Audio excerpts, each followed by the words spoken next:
बिस्मिल्लाहिर्रहमानिर्रहीम। अस्सलाम वालेकुम दोस्तों, कैसे हैं आप सब। उम्मीद आप सब खैरियत से होंगे और दुआ है अल्लाह ताला आपको शाद व आबाद रखे, आप हमेशा हंसते मुस्कुराते रहें। तो जी आज जी बड़ी ही ज़बरदस्ती रेसिपी लेकर हाजिर रहा हूँ। 1 लीटर दूध से हम 1 किलो जो है वो सोन हलवा तैयार करेंगे इंशाल्लाह ताला। तो सबसे पहले जी 1 किलो मैंने यहाँ पर दूध ले लिया है। ये देखिए जी, दूध को हमने सबसे पहले एक बॉयल दिलाना है। तो सबसे पहले जी यहाँ पर दूध ले लेते हैं। ये 1 लीटर मैंने दूध लिया है। अब आपने इसको अच्छी तरह से बॉयल दिलाना है। देखिए 2 से 4 मिनट में इसको बॉयल आ जाएगा। ये देखिए जी बॉयल इसको आ चुका है। तो जी अब हमने सोन हलवा बनाने के लिए सबसे पहले दूध को फाड़ना है। तो उसके लिए आप टाटरी का इस्तेमाल भी कर सकते हैं, आप लेमन का इस्तेमाल भी कर सकते हैं, आप फिटकरी का इस्तेमाल भी कर सकते हैं, आप सिरके का इस्तेमाल भी कर सकते हैं। आपने इस चीज़ों से आप दूध को फाड़ सकते हैं। तो जी यहाँ पर मैं ले रहा हूँ सिरका। ये देखिए जी तकरीबन आधी प्याली मेरे पास सिरका, तकरीबन 3 टेबल स्पून बनता है, ये 3 से 4 टेबल स्पून। तो ये मैं इसमें शामिल कर दूंगा।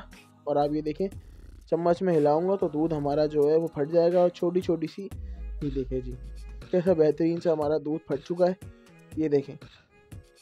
और हाँ, यहाँ पर बहुत सारे लोग ये भी पूछते हैं कि जो दूध हमारा जो खुद ब खुद फट जाता है तो उसकी हम बना सकते हैं। नहीं, उससे आप बिल्कुल नहीं बना सकते, क्योंकि वो जो दूध होता है उसमें जरासीम होते हैं, वो ख़राब होता है दूध। तो वो इस इस्तेमाल के लिए नहीं होता। जो हमने खुद फाड़ा है दूध को, तो ये बिल्कुल सही है। मतलब कोई जरासीम नहीं है इसमें, ये हमने खुद फाड़ा है। तो अब आपने क्या करना है, इसका पानी है, अब आपने इसको खुश्क करना है। हमारा जो फ्लेम होगा वो मीडियम से लो लो रहेगा। तो जी इसमें यहाँ पर हम चीनी भी ऐड कर देंगे। अब चीनी जो है वो हमें 1 लीटर दूध के अंदर 1 प्याला आपने चीनी का शामिल करना है। यानी कोई ये 125 ग्राम हमारे पास चीनी थी, जो ये हमने इसमें शामिल कर दी। अब आपने क्या करना है, थोड़ा सा इसको हिलाना है और आपने इसको पकने देना है। जो इसका जो पानी है ये हमने सारा रिमूव करना है। तो जब ही हमारा जो सोन हलवा है वो तैयार होगा।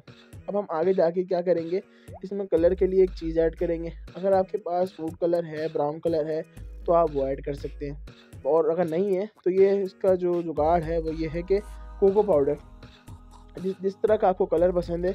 अगर आपको लाइट कलर पसंद है तो हाफ़ टी स्पून, अगर डार्क पसंद है तो आप 1 टीस्पून जितना मैंने डाला है तो ये आप इसमें ये शामिल कर दें। मैं थोड़ा सा डार्क बनाऊंगा तो मैंने इसमें 1 टीस्पून इसमें शामिल किया। और अच्छी तरह से आपने इसको मिक्स कर लेना है।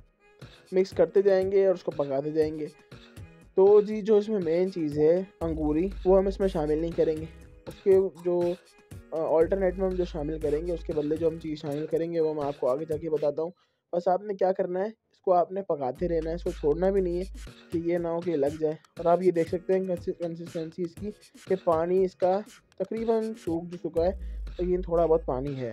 अब आपने यहाँ पर आके क्या करना है जी, इसको तो पहले से थोड़ा सा आपने पकाना है। पकाने के बाद हम ये करेंगे कि इसमें जो हम एक चीज़, जिस अंगूरी के बदले जो हमने चीज़ शामिल करनी है, वो हम इस पॉइंट पे आके हम शामिल कर देंगे। और वो है जी कॉर्नफ्लोर। 1/2 टीस्पून आपने कॉर्नफ्लोर का इसमें शामिल करना है। ये देखें, 1/2 टीस्पून से ज़्यादा आपने नहीं करना है इसमें 1 लीटर दूध के अंदर। बस आपने 1/2 टीस्पून इसमें जो कॉर्नफ्लोर है वो शामिल कर देना है। इससे हमारा जो काम है वो हो जाएगा। तो आपने कॉर्नफ्लोर शामिल करना है। माज़रत के साथ ये थोड़ा सा ब्लर हो गया है। चलिए जी, हो गया ठीक। तो यहाँ पर आपने इसको अच्छी तरह से मिक्स कर लेना है और पकाते जाना है। अब आप ये देख सकते हैं कि कंसिस्टेंसी आपको पता चल रही होगी कि किस तरह की हो चुकी है। और फिर हमने यहाँ पे क्या करना है, तो आपने इसमें घी शामिल करना है। तकरीबन 3 से 4 टेबल स्पून घी आपने अलग कर लेना है, और वो आपने थोड़ा थोड़ा करके इसमें शामिल करना है। घी जो है वो मेल्ट हो चुका है, तो वो मैं मेल्ट हुआ हुई घी इसमें शामिल कर रहा हूँ। आपने घी शामिल करना है। और अगर देसी घी शामिल करेंगे तो क्या ही बात है, वरना आप कोई भी नॉर्मल घी भी ले सकते हैं। और आपने इसकी भुनाई करनी है। भुनाई से मुराद कि अब आपने थोड़ा थोड़ा घी इसमें शामिल करना है और आपने इसको हिलाते जाना है, छोड़ना नहीं है आपने इसको। थोड़ा थोड़ा आपने घी इसमें शामिल करना है और पकाते चले जाना है आपने इसको। और आपने जब देखें कि जब ये लैसदार हो गया, जिस तरह से सोन हलवा होता है, तो जब तक आपने इसको पकाना है। उससे क्या होगा, इसकी जो भुनाई है वो भी हो जाएगी और हमारा हलवा जो है वो बिल्कुल तैयार हो जाएगा। अब इसको हम पकाते रहते हैं। ये देखें, अब ये देखें जी, हमारा जो सोन हलवा है यहाँ पर बिल्कुल रेडी है। अब मैंने जो तेल इसमें आहिस्ता आहिस्ता से घी जो है वो मैंने डाल डाल के इसकी भुनाई करता रहा हूँ। तो आप इसका कलर देख सकते हैं, जिस तरह का मुझे कलर चाहिए कि उस तरह का इसका जो कलर आ गया है। अगर आपने लाइट रखना है तो आप इसका लाइट भी रख सकते हैं, कोई मसले की बात नहीं है। मुझे थोड़ा सा डार्क रंग पसंद है तो मैं इसमें थोड़ा सा डार्क रखा है मैंने। और कोको पाउडर भी मैंने थोड़ा सा इसमें ज़्यादा शामिल किया था। चले जी, अब इसको डिश आउट करते हैं और ड्राई फ्रूट इस पर लगाते हैं। ये देखिए जी, ये देखिए जी, माशाल्लाह से जो हमारा जो हलवा है वो तैयार हो चुका है। और इसके ऊपर बादाम, जो भी आपको ड्राई फ्रूट पसंद हो वो आपने लगा देना है और इस तरह से आपने इसको दबा देना है। कंसिस्टेंसी मैं आपको दिखाता हूँ, ये देखें बिल्कुल वही वाली कंसिस्टेंसी है। अगर आपको हमारी वीडियो अच्छी लगी हो तो हमारे चैनल को लाइक सब्सक्राइब जरूर कीजिएगा, वीडियो को किसी न किसी के साथ शेयर जरूर कीजिएगा। अपना और अपना गिरदोनों में लोगों का बहुत सारा ख्याल रखें। मिलते हैं किसी और रेसिपी में, तब तक दीजिए इजाज़त। अल्लाह हाफिज़।